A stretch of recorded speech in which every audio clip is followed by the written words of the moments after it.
Deməli, burada baxırıq. Bunların hər ikisinin dissosiasiya dərəcəsi eynidirsə, mən 0,4A alfa götürsəm, tutaq ki, böldüm 100-ə.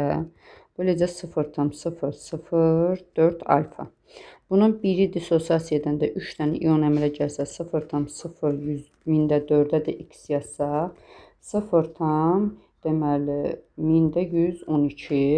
Eyni qaydada da 1,2-ni də götürsək, 1,2-ni də alfa faizini tapsaq, 0,0112, yenə 1-ə üstdürsə 0,012-yə də x götürsək, bu da eləyəcəkdir 0,036 və bunların cəmi, alfaları unutmuruq, bunların cəmi 3,6-ya bərabərdir. 0,012 alfa üstə gəlsin 0,036 alfa bərabərdir 3,6-ya, 0,048 alfa bərabərdir 3,6, alfanın qiymətini tapır.